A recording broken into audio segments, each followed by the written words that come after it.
Today's show is sponsored by the ABV Barrel Shop. The ABV Barrel Shop is located in the St. Louis metro community of Arnold, Missouri. The ABV Barrel Shop is focused on one thing, single barrels. Best of all, you can try before you buy. Head over to abvbarrelshop.com to sign up for their email and text distribution so you know what they have in stock, what classes are coming up, and who from the industry may be coming in to visit. The ABV Barrel Shop. It's where single barrels live. We are also sponsored by the Bar to Go. The Bar to Go offers traveling minibars that are no bigger than a small purse or toiletry bag. Best of all, they are fully customizable so you can create the perfect piece that is unique for you. If you own your own business, what a fun and unique way to promote what you do. Check them out online at thebartogo.com. That is the number 2 in the Bar to Go. If you have wholesale questions, call my friend Isabel Clark at 504-481-1297. Finally, we are sponsored by the Neely Family Distillery. NFD is a family-owned business that keeps ringing up awards in the spirits world. Head to Sparta, Kentucky to experience the family history, award-winning spirits, and meet the Neely family. Check them out online at neelyfamilydistillery.com. Now, on to the show. Let's drink!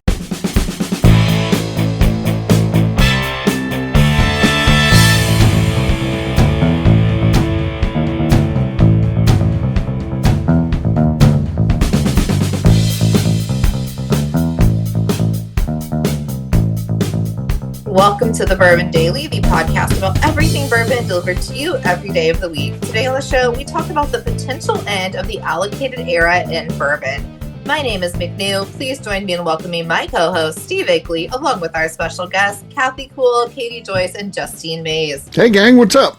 Hello, guys. Hey-oh. So yeah, we're going to be talking about allocated bourbon. Obviously it's been, during the life of this podcast, probably the biggest thing in bourbon, the fact that people chase that stuff and try to score it and all that. And are we getting to a point where that is all coming to an end? We'll get to that after the break. For right now, though, Katie said there's something she wanted to talk about. What is that? Yes, I would like to know what reality show and or game show would be the best fit for you. Okay.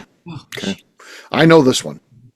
It's Big Brother, because they don't have the challenges like Survivor. It's, you just eat regular food, and even if you Unless you get the slop. Yeah, but it's basically like oatmeal. I could eat that, no problem. I'd be probably just as happy as that with it. It'd be like a diet routine for me. I feel like I could thrive in that situation. So yes, you don't you think can sleep whenever you want. Living that close to all those people wouldn't drive you crazy? I would think that they would stay away from me because they would just assume I'm weird, because it's all young people and that. They'd be like, that old fucking guy.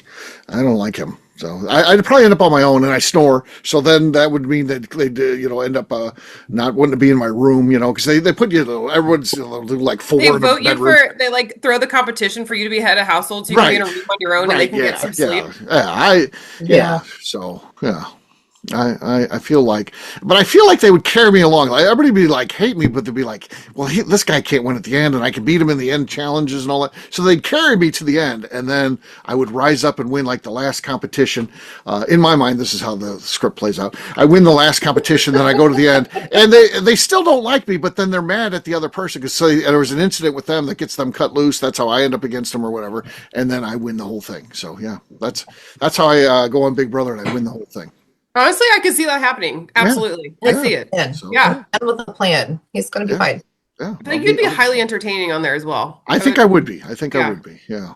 I would feel like a creeper. I'd be the one like subscribing to all the extra channels, just like watch you 24 hours a day. Right. But I feel like my diary room stuff would be great because I'd be like telling them how it is. But then you'd see me out there trying to, get along with them. But then I'd be like, God, this person stinks, or this person, I'd be, just talking about stuff. So yeah. When they do something real stupid, like, wait for Steve's diary room talk. We're gonna start a fuck count. How many times does he curse? Like, we'll start. I got it. Beep, beep, beep, beep, beep, beep, beep. Yes, yeah. I would get real comfortable with that group. Within like 4 days, I'd just be walking around like I do in my own house, just in my underwear, just strolling around.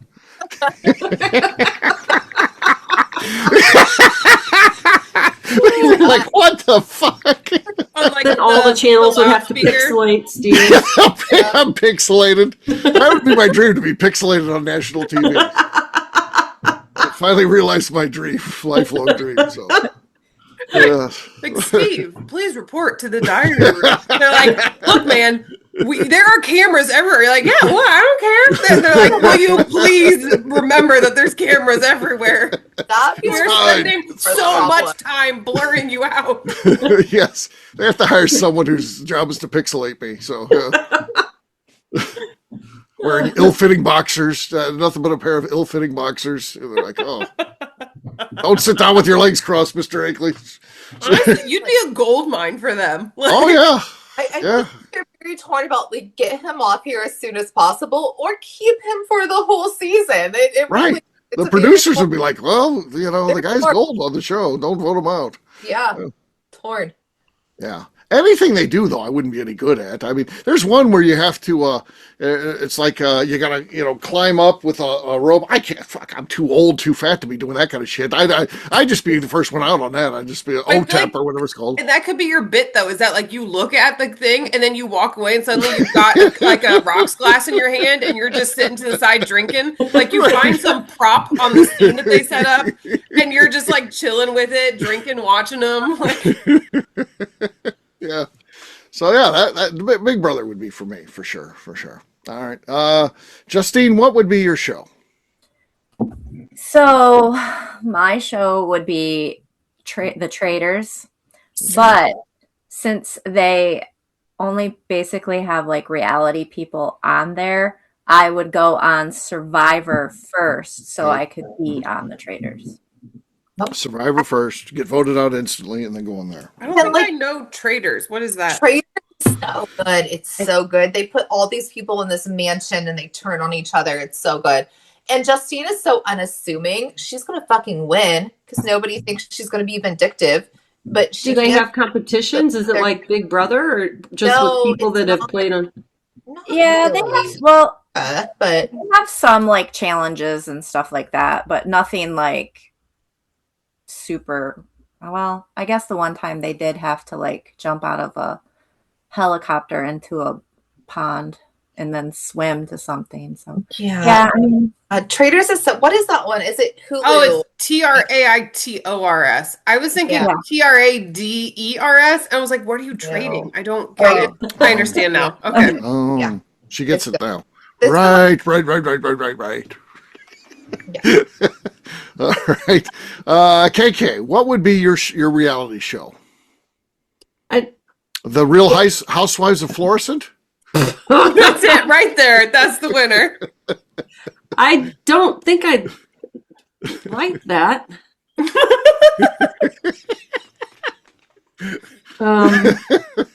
It would probably have to be like Worst Cooks of America or something. Oh, yeah, Worst Cooks, yeah. Because I love the cooking shows. What about the shows Nailed It? That's a good one. If you like. Nailed It. Nailed It's good. Nailed It is people who aren't bakers getting like professional quality baking challenges, and yeah. Oh yeah, that would be fun. It's funny. It's funny. My mom hates it. My mom hates that show. Don't even bring that one up around her. Nailed It. They're not taking it seriously. I'm like, Mom, they don't have the skills that Buddy from that show has, or whoever she thinks is a professional cake decorator. They don't, or Duff or whatever. She's not. Yeah, that sounds like me right there. Nailed it. Nailed it. Okay. Nailed it. That would be a great one. I don't know enough about reality shows. Okay. All right. We found it for you though. Okay, all right, McNeil. What do you got? I don't think anything modern. I would have fucking thrived on Jersey Shore. Oh my god. Well, yeah. Yeah. They can't have you and Snooki on the same show though. You're too much alike. We would have been besties, me and Suki. You look alike. Theory though, if like a week went by and you weren't in the same frame, that they would be like, "Wait, we haven't seen them in the same. Are they the same person? Frame? Are they the same?" Right. They look alike. Now the funny thing is, Snooki sounds like she's from Jersey, but McNew sounds like she's from California. So it'd be like the two different ones. I'm only from Indiana, so I do think I would have thrived on Jersey Shore. It's peak millennial trash. I am peak millennial. Like I would have fucking loved to be on Jersey Shore. Jersey Shore. Okay. Yeah. I watched that show sometimes, and I did not like it. But I loved it. I was those people were terrible. Thursdays were Jersey. And then they started doing the family reunion, and that was like only a couple years ago. So that was like when I was married. I'm like, it's Thursday. Guess what today is? And like my poor ex-husband was like, oh my God, is this what we're watching today? I'm like, yeah, I want to like introduce you to some culture. It's Some culture. Thursday. Jesus Christ. That's your culture. I'm getting cultured by McNew here watching boy. Jersey Shore family reunion. My fucking Jersey Shore would have just been it for me, I think. Something Okay. similar. Okay. Yeah. All right. Katie, you asked the question. How about you? What's your reality show? So in my 20s, I always wanted to be on Amazing Race. I Uh-huh. thought it would have been amazing. I feel like I would have been good at it. But now Probably. You can drive a stick shift, I would assume. I would can, guess yeah. Katie can drive a stick shift. So. And in my 20s, my main vehicle was a diesel Yeah. truck stick shift. That was There a you stick go. shift. So Yeah, you'd have been fine. I feel like I would have had a fantastic time on that show and really excelled. But now I have grown accustomed to a certain life I've afforded myself. And so traveling not business class on an international flight, I would be out immediately. So Right. Yeah. I'm like, I couldn't do that anymore. That not in my that's not a in my 30s answer for me. I'd be miserable for a lot of it at this point. I'm like, no, you have to. I'll do your little challenges, but I'm gonna have to fly a little better. You're going to have to upgrade. You're going to a have little to more upgrade. comfortably. Yeah. So my answer actually is the worst cooks in America. I think I would be perfectly fit for, and then nailed it as well. I think KK and I could be a dynamic duo on those two shows. I nailed it. Yeah. But yeah. Mm-hmm. Maybe they do like a holiday teams version, and you guys could. That team oh my up on- God, KK and I as a team on Nailed It. Right. Oh, fucking Oh. beautiful. The way We like have to watch hyping the each other show. up of like, no, this is going so well, and it is in like a literal pile of shit in front of us. Right. It's horrible. We're like, That's the funny thing. All of us could actually be on that show because, again, you see the people on it; they don't have any skills. The shit that they turn in is awesome. So, I really do microwave or air fry things. I don't cook food. we'll have an air fryer on the set for you. You can bake your cakes with air fryers and whatnot. I'm Perfect. sure it'll turn out great. Got it. I feel like the K Squad could do really well on Nailed It. Yeah. You're right. There you go. All right. On that note, it's time to drink. What is everyone drinking? Let's start this time with McNew. I'm going to go some Larceny Barrel Proof. We heard something. So it was I better agree, than yeah. nothing. It was better than nothing. It was fantastic form. Yeah, The the finish form, was like She the stuck champagne the heel at landing. the end of a golf swing. But Yeah. Yeah. Probably not. But Sweeping motion for Yeah. the audience that can't see. All right. Justine's next. I have a distillery pick from Neely Family Distillery. This is bourbon and steel. Okay. Well, that was really Good. good. Mm-hmm. Fantastic. All right. I've got Green River. This is one of their decanters. This is from love the that. Two Old Goats trip. Two Old Goats. Aww. That's when Shot and I went out there. Established the Old Goats group. So, see what we got here. No, not a lot going on there. Justine still has the lead. Decent though. A decent bit It was came decent. through. It wasn't bad, but not as good as Justine's. Not even a question. So KK's next. I'm going to open up this red line, finished in vanilla brandy cask. Oh, I just drank some of that today. Someone brought Did one of ya? those to the shop. Yeah. Nothing. Okay. Yeah, nothing there. Is the plastic wrapper still on the That did sound like plastic. neck? Well, I didn't get it quite below the edge of the I glass. like taking that plastic all the way off. You need a pocket knife Yep. and get that off there. All right. You're going with your I teeth. usually lose your my teeth. yeah, I use my teeth. Use your teeth. There's somebody in the dental field using their teeth. not do that. At least I know a place I can get them fixed. There you go. Fair enough. All right, Katie, your last but not least. I've Justine got has the Boxing lead. Bear apple fritter. Oh. Maybe. Oh. And good. Oh. That was really good. That was really high pitched on my end. it was I don't know how high-pitched. it came across, but that It was was very high. it was very high pitched. It didn't sound like a pop should. It was so high pitched. Yeah, but I think it was pure enough. I'm going to give it to Katie. So Katie wins. So cheers to Cheers, her. Katie. Cheers. All right, we'll take a quick break, and then when we come back, we're going to be talking about this thing. Is the allocated era over? We'll do that in just a few.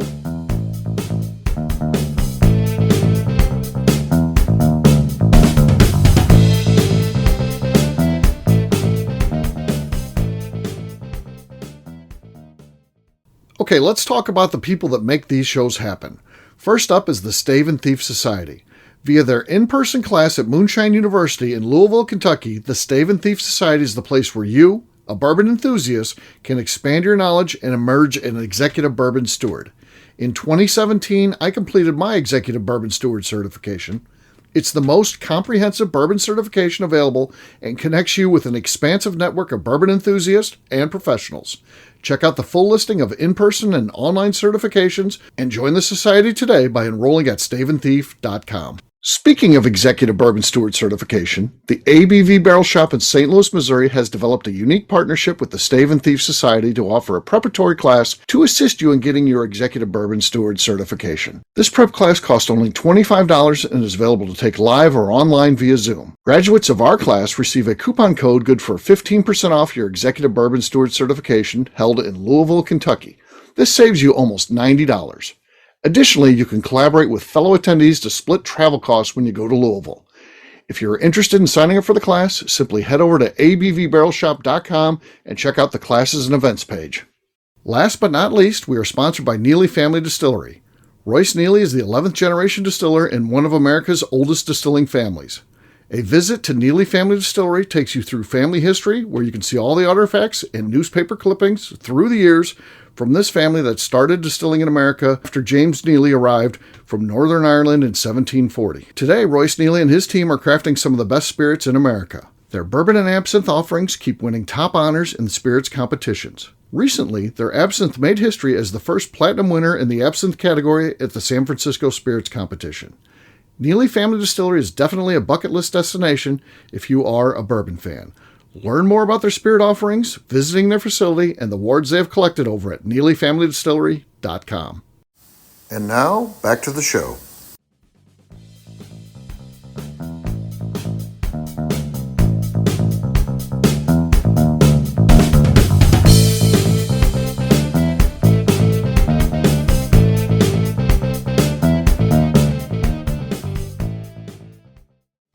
This is Kyle Neely. I need to go home and wiggle my mouse. You're listening to the Bourbon Daily. Welcome back to the Bourbon Daily. Today we're talking about, is the allocated era of bourbon over? Yes, we are. So, as we record this, I had some breaking news happen this afternoon. It was sent to me. I have to say it's unverified at this point, so it could be rumor and speculation. But I heard that Jim Beam has announced that they will not be distilling for the entire year, 2026, at their Claremont facility, which is the big one that most people know and visit and things like that. It's not the biggest production distillery they got. That would be Boston, but that's a big deal. That's Wow. That is a big deal. Like not even doing special projects, just like not distilling. Nothing. Wow. Yeah. So we were just there and toured the, and I don't know if that counts for the Fred B. No craft distillery. I don't know how. I would hope not. I wouldn't think so, because they're doing different experiments and stuff like that. Yeah. So I hope that would continue, but I don't know. So yeah, I heard that news here on as we record this on Friday night, whatever the date is, the 19th. So yeah. That was just in. So, so that gives you an idea about the glut of whiskey out there, and I think that plays into it. If Beam has that much, and again, we don't even know that that's true yet at this point. We'll have to find out, but that gives you an idea that kind of thing happened in the past. I mean, I'm sure it has, right? Where distilleries might, I don't know. In the 70s and 80s, probably. I would guess they had times when they shut down because obviously they had more supply than demand. So I guess we're seeing those type of things. We got various people sneezing. Was my sneeze contagious? Even though I was muted. Justine caught your sneeze there. So I was coughing. I wasn't sneezing. Oh, I was a sneeze. Oh, okay. Never mind. Okay. that was funny. It was funny. It was funny. So, so historically, I would guess that it has. But for an industry that was so based around, hey, there's all these things that you can't have, and if you can get them, you're going to have to wait overnight and all that. It feels like that's all either gone away or going away pretty quickly, doesn't it? Yeah. But don't you think that a place like Buffalo Trace that has perfected that? Yeah, I mean, I mean, that's them. Everything they have is Somebody told me so controlled. that, and Katie talked about this when we talked about the topic of Buffalo Trace before, that, they had a master plan. Someone told me they did, and it was scheduled to be enacted this fall. They've been waiting around when is the glut going to happen and all that, or when will they get caught up, because, they doubled their capacity. So they knew at some point it's going to kind of get caught up where they have to shift, where they still want to keep some allure to their stuff, but they also have to recognize that, that's kind of going away. So, you do things where you open up market by market, like, hey, St. Louis or Missouri, you're now an unallocated state for Buffalo Trace, and people go crazy, and they're like, they think it's going to come back to being allocated. So when they get the opportunity to buy as much as they want, they buy 4 pallets instead of buying 4 cases of something, and then everybody has it in the market, and they're like, this is kind of all part of their master plan. And I believe that there are good tacticians there, so they're probably better suited than anybody. How long after that does the stores or consumers still call it allocated? You know what I mean? Right. I think there's a difference between the allocated and the secondary market, for sure, that even if something becomes non-allocated, there's still the excitement over secondary market, and then the markup even at liquor stores as well. That I think is the slower. I don't know, to Justine's point, I don't know the answer to that. And I guess we've probably been open in terms of our state since June, I want to guess, somewhere in there. And we still get people coming in and be like, hey, I'm buying by the case when I go in and I can get Buffalo Trace for $21.99. Why? The next time you go, you can buy 2 bottles. Why not buy just 2 bottles when you go if that's your drink rate? You don't need to buy a case at a time. But I'm not sure. I guess if you think about the years and years and years that it's been you can't find it, or you found it one day and it's gone the next, that's hard to break. To have people trust that it's actually going to be available. So that scarcity mindset, absolutely. Right. Still exists. But at some point that has to go away. You're saying that you think the secondary market goes after allocation?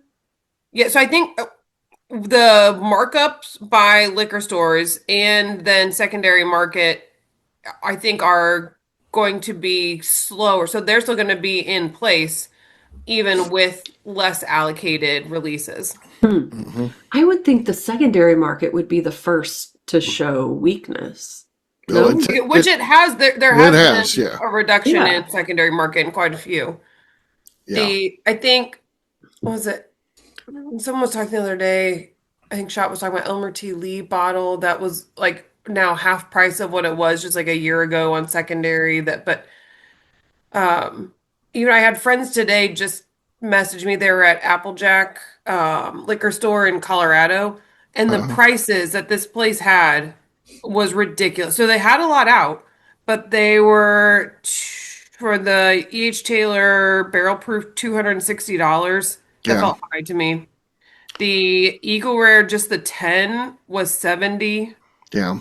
So their prices on it were still ridiculous, in my opinion. It goes into the topic Justine was kind of talking about. It takes for a while for the retailers to realize too, hey, I'm going to be able to get this. I can't mark it up like I did because it's going to be readily available. And if I mark it up to $70 for regular old Eagle Rare when it's sitting across the street for $35, people aren't going to buy from me. So it takes a while on the retailer side and on the consumer side too. I mean, I feel like they're still probably going to play it out as long as they can, just because there's going to be those people out there that aren't very well versed in it to know, like, this store manager is going to say, oh, this is allocated, when you can go down to Meijer and see 10 bottles on the shelf. You know what I mean? Right. Yeah. And that person's probably going to fall for it. Yeah. So. But yeah, I think that we're in the transitional time is what we are right now, and but I think at the end of the rainbow for people that want to get those sort of things, I think that stuff's going to be available. I think you're going to be able to get it. Does it mean that you can get the Four Roses limited edition. No, those are still going to be as limited as they always Right. were. They're limited purposely because it's a limited product, even in its name. So, that doesn't change on that. But if you're looking at everyday products, I think that stuff's all going to pretty much be there. And, Well, yeah. and I think part of it too, the companies are not making more on their allocated bottles. They're Right. selling them at MSRP still. And so it increases the drive of people wanting to buy their product. I think Buffalo Trace is the perfect example of who did it right to drive up the hype around their product. But I think the general movement of whiskey drinking by the masses, you don't necessarily need that hype driven by allocation anymore. I think they're going to find new ways to draw attention to their companies. It's just the change in the trend. And they didn't necessarily benefit financially bottle per bottle from the allocated anyway. So I think it is time that they need to move on to a new way to get people excited about their Yeah. product. But there's still a master class at Buffalo Trace on how to do this Oh, because they incredible. didn't just say, hey, it's open up everywhere and then get out what they had. They're still doing it by state. So Missouri's a state where you can get all you want, and all the grocery. Imagine every single. We're a state where and states are different, but at us, you don't have to just sell it in liquor stores. You can sell it at gas stations. You can sell it at clubs, wholesale clubs like Sam's or Yep. Costco. You can sell it at the grocery store. Anywhere goes in Missouri, and it's amazing how many of places like that. Imagine a state where every grocery store, every convenience store, every Sam's Club bought 4, 5, 6, 10 pallets. How much do they make off of that? And rather than just saying, "Hey, across the U.S. we're all open," no, they concentrate. So Missouri, Yeah. and at some point they'll be like, "Okay, Oklahoma, now you're open up," and guess what's going to happen in Oklahoma? They're going to go crazy and buy all of it. Yeah. They're the way they're doing it. They get a boom when it happens when they open up So a state. I think it benefits them now then to no longer to get rid of allocated because they created this excitement that the retailers are wanting to buy it in the masses because of the excitement was created for consumers. So then by removing allocated, they're getting those huge numbers of the sales from the retailers because they want to then buy up as much as they can Right. and ride that of we want to be some of the first people offering it when it's not allocated and people are still buying it in large quantity. Right. Yeah. Yeah. It's fascinating. It is. It's a fascinating industry to watch for sure. So, because the laws of supply and demand don't necessarily work in bourbon. As more becomes available, doesn't mean that the prices go down. Like our liquor retailers were talking about. Now they can get all they want, but they still want to get, for just a regular Colonel E.H. Taylor small batch, they still want to get $100 a bottle for it, even though it's a Yeah. $40 product. So things don't necessarily make sense in this business, which is interesting. With it looking like the allocated era ending, I don't think it's over yet, but I think it's trending that way Right. towards the end. Do we think that retailers are now going to start getting tricky with their supply of certain ones to make it still feel allocated so they can try to get the higher prices for them still? Not if I the don't guy know. down the street does it. Right. They'd all have to kind of do it together. Yeah. Yeah. Yeah. Which then they end up in front of Katie. Yeah. All the retailers working together behind the scenes to inflate the prices. That's There How may is it be, in like, control small- states? yeah. Which there may be like small stores that do that, but they're not going to be able to compete against the big box stores like right. grocery stores or Yeah. Total Line or whatever. That's and that's the weird thing that's playing out for us, Justine, here in Missouri, where it's we keep going back to Buffalo Trace, but that's the best example we got.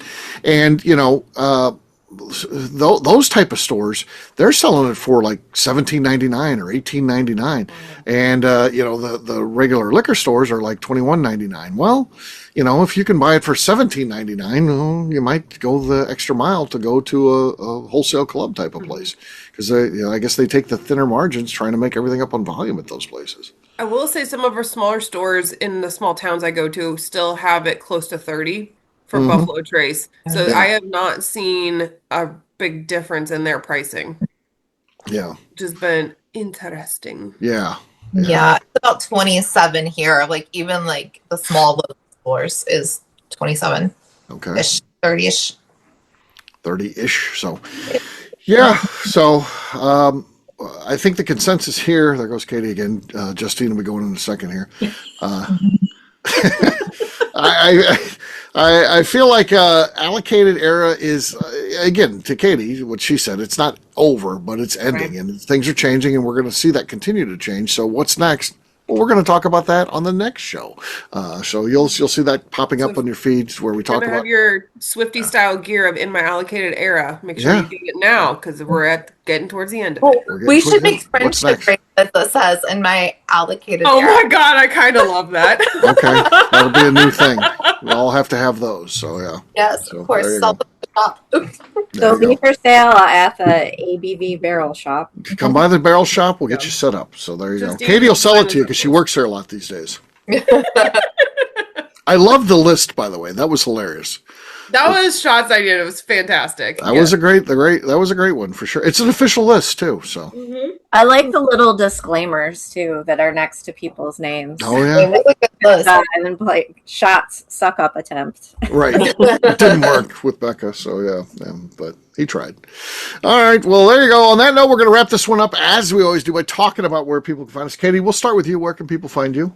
You can find me enjoying the end of my allocated era and also over on Instagram at Katie Proof. All right, Kathy. You can find me on Instagram at KKCastStrength. All right, Justine. You can find me on Instagram at JA_Maze. McNew. You can find me buying the friendship bracelet when it's available and also at McNew ABV on Instagram. All right, for me, I'm an easy guy to find at Steve Akeley, Twitter, Instagram, or Facebook. I've got a website, steveakeley.com. We've also got a company website. That thing's going to be abvnetwork.com. Check it out. Everything that we do is out there. Also, come by and see me at the ABV Barrel Shop. This is going to be known as the place where you can try before you buy. And if you want to do that, please do. I saw a coupon place, ran a coupon for the ABV Barrel Shop, and it literally, you could cut it out, the coupon, and it says, try before you buy. I don't know if they did this in hopes that they'll come in and say, look at this. Hopefully you saw some of these. Do you want to advertise with us? People started sending it to me. I'm like, we didn't do that. We don't pay for that sort of advertising. One of our customers brought it in today. He was like, I would like to try before I buy today. I have my well, I guess we got to accept that. I mean, what are you going to do? If you bring in a coupon to the barrel shop, you will get a crisp high five with your sample. Good job. Yeah, so there you go. So come by and see us, abvbarrelshop.com. McDo, anything else to say before we get out of here? I'd like to remind the audience to please give us a 5-star review. That includes comments. It helps new people find the show, which is very important to us. And if you like what we're doing, we ask that you please visit our Patreon page at patreon.com/the ABV Network. That's going to do it for this one. It's not like a part 1, part 2, but it kind of is continuation of the discussion. We do like to mix the shows up so look for that one on Friday, January 2nd. That's going to do it for today. We'll have a brand new show for you tomorrow. Looking forward to that. Until then, take care, everybody. See ya. Bye-bye. Bye. Peace.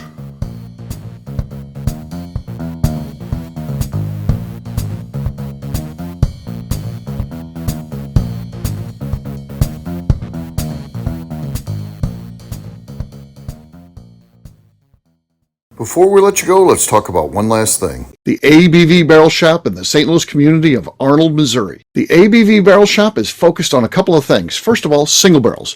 We are the place where single barrels live. We go to distilleries, taste through the whiskey, select the best barrel, and have it shipped to our store where we present it to you, our customers, by allowing you to try before you buy. We're also known for the classes that we have in our education center in the store, as well as the events we have with industry professionals from the bourbon business. If you are in the St. Louis area, please come by and visit us at 6 Fox Valley Center in Arnold, Missouri. Or at a minimum, at least sign up for our email and text distribution so you know exactly what's going on in our shop over at abvbarrelshop.com.